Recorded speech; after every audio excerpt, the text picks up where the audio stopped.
Assalamualaikum warahmatullahi wabarakatuh. Perkenalkan, nama saya Reni Oktaviani Winandar dari kelas F. Di sini saya akan memaparkan hasil tugas UAS saya, yaitu Digital Business Strategy Analysis and Improvement Project pada studi kasus kopi kenangan. Ada 6 poin utama yang bakal saya bahas hari ini. Kita akan mulai dari profil bisnis kopi kenangan, model bisnis digitalnya, sistem supply chain-nya, pembahasan soal SDM dan keuangannya, sampai nanti kita bedah masalah utama di aplikasi mereka beserta solusi perbaikannya. Kita masuk ke profil bisnisnya dulu. Jadi Kopi Kenangan ini berdiri sejak tahun 2017 di Jakarta di bawah PT Bumi Berkah Boga. Produk mereka nggak cuma kopi susu kenangan aja, tapi sekarang sudah berkembang ke kenangan brand kayak Cerita Roti, Cigo, dan Flip Burger.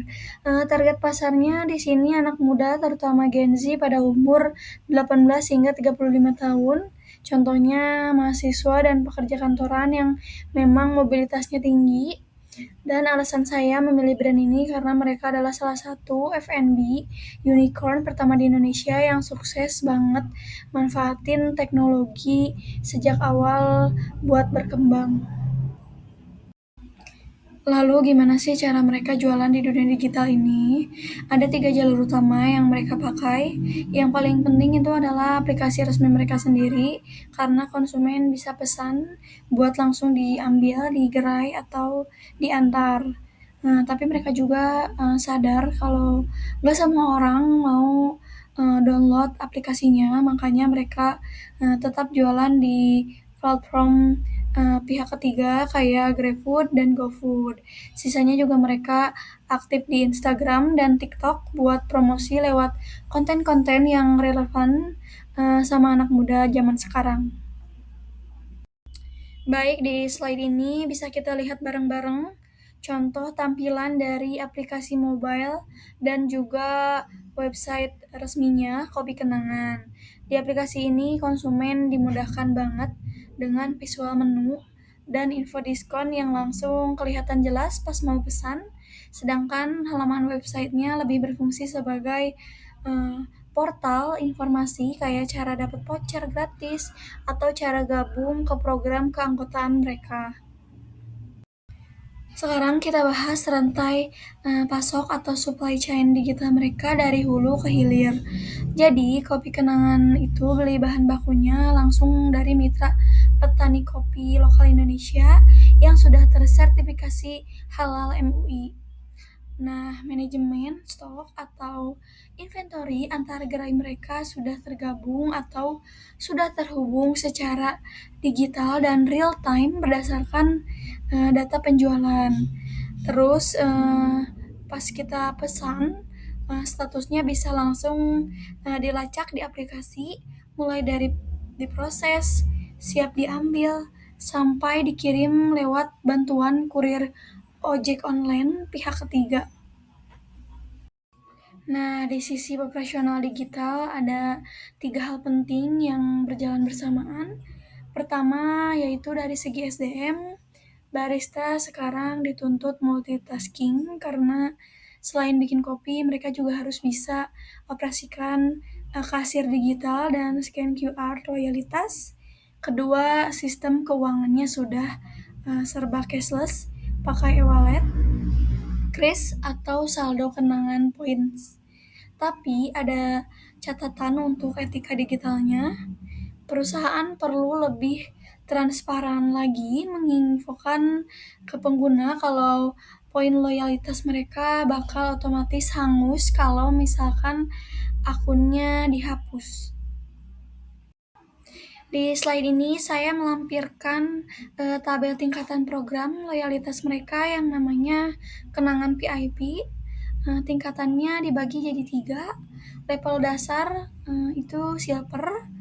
Buat member baru yang baru mulai kumpul poin, kalau transaksinya sudah mencapai target dalam setahun, bakal naik ke level gold yang dapat cashback lebih tinggi dan voucher ulang tahun. Level tertinggi itu yaitu black yang dapat cashback maksimal dan 3 voucher ulang tahun plus promo eksekutif bulanan. Nah, ini adalah tampilan asli program loyalitas kenangan VIP di dalam aplikasinya. Di layar kelihatan contoh akun member level silver yang menunjukkan sisa nominal belanja yang harus dicapai. Kalau mau naik ke level gold, di bawahnya juga kelihatan tab voucher dan keuntungan apa saja yang bisa didapatkan oleh pengguna. Jadi meskipun aplikasinya udah canggih, saya menemukan satu masalah utama pada fitur delivery. Banyak pengguna yang mengeluh kalau proses memilih layanan pengantaran itu suka stuck atau macet setelah kita menentukan lokasi peta. Akibat bug teknis ini, transaksi jadi gagal dan otomatis membuat konsumen kecewa dan malas pakai fitur delivery di aplikasinya lagi. Sebagai solusi dari masalah tadi, saya mengusulkan sebuah rancangan fitur baru bernama Smart Delivery Checker. Fitur ini adalah modul otomatis yang bakal mengecek ketersediaan area dan status kurir secara real-time sebelum konsumen membayar. Target utamanya tentu semua pengguna fitur delivery, terutama member VIP tingkat Gold dan Black. Teknologi yang dipakai nanti berupa integrasi API logistik dan tombol pengaduan langsung ke customer service. Ini adalah contoh mock-up atau tampilan dari fitur Smart Delivery Checker yang saya rancang. Jadi kalau misalkan kurirnya ada dan areanya aman, di aplikasi bakal muncul centang hijau bertuliskan delivery tersedia di lokasimu, beserta estimasi waktunya. Tapi kalau misalkan areanya lagi penuh atau error, sistem nggak akan macet, melainkan langsung memunculkan pesan error dan menyarankan alternatif untuk pick up di gerai, atau pengguna bisa klik tombol laporkan kendala buat kirim laporan instan ke tim customer service. Baik, untuk menerapkan fitur baru ini, ada 5 langkah yang harus saya lakukan. Pertama yaitu audit teknis dulu sama tim IT buat cari tahu penyebab errornya. Kedua, lakukan uji coba atau beta testing skala terbatas di beberapa kota besar. Ketiga, integrasikan sistem notifikasi kurir secara real time. Keempat, yaitu latih tim customer service buat menangani laporan kendala dari aplikasi. Dan kelima, yaitu baru dirilis secara bertahap ke seluruh wilayah operasional. Jadi kesimpulannya, kalau kita lihat secara keseluruhan, Kopi Kenangan ini sebenarnya udah punya fondasi digital yang kuat, mulai dari aplikasinya, program loyalitas VIP, sampai rantai pasoknya yang sudah serba otomatis.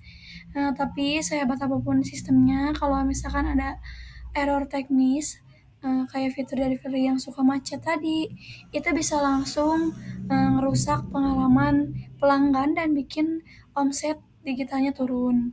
Makanya perbaikan lewat fitur Smart Delivery Checker yang saya usulkan ini penting banget buat segera diterapkan.